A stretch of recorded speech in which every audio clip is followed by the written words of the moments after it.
My personal experience in Belgium. So, in fact, before coming to Belgium, I knew a little about it. My father used to talk about how wonderful the country is with a high level of healthcare and a good standard of living in general. So, my image of Belgium was quite vivid. However, I still didn't know what to expect from the country. And my first day was very unusual.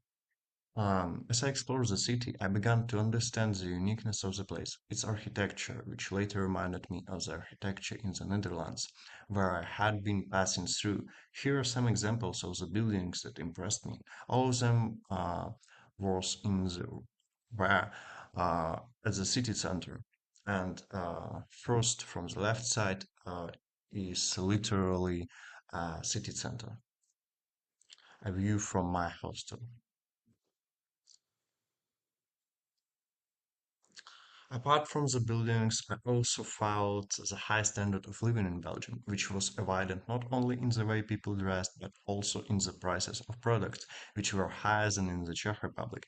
Besides prices and clothing, another indicator of high quality of life were the antique markets held near the city center every week. Their furniture, vases, paintings, jewelry, and personal belongings of the sellers were always on sale. Personally, I bought a book that is over 100-year-old and in excellent condition. Transport system. However, there were also some not so pleasant experience.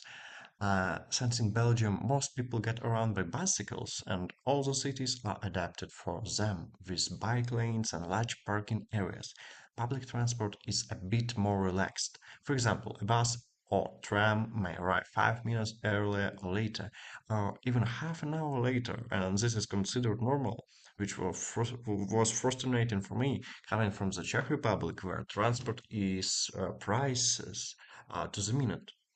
Because of this, I had to take a taxi to my internship place as the bus never showed up.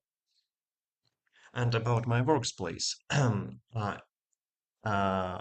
indeed, when I first entered, I felt like I was in a space shuttle. The entire place was designed in a modern style, and the lobby was enormous.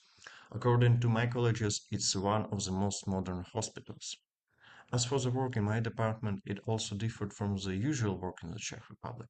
The first undeniable difference was that a lot of money was invested in the medical field, modern equipment, an easy-to-use platform for updating patient data, and printers where patient information for each shift worker was printed every morning.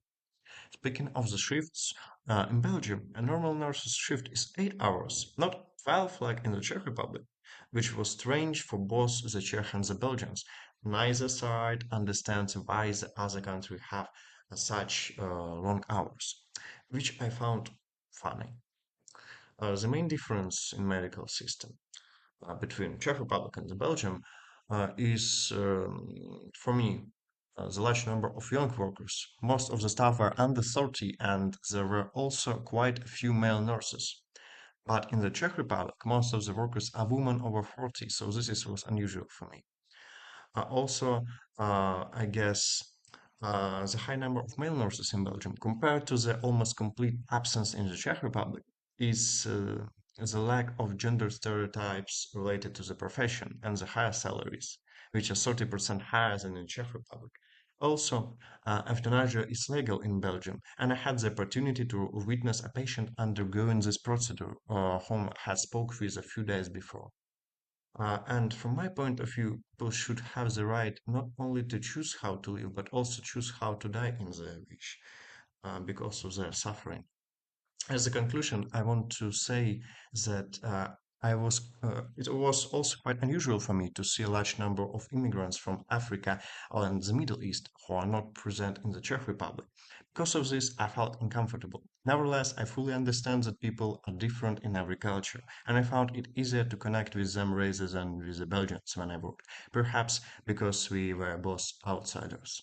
It brought us closer together. That said, I'm very glad I had the opportunity to work and live in Belgium. I have no regrets.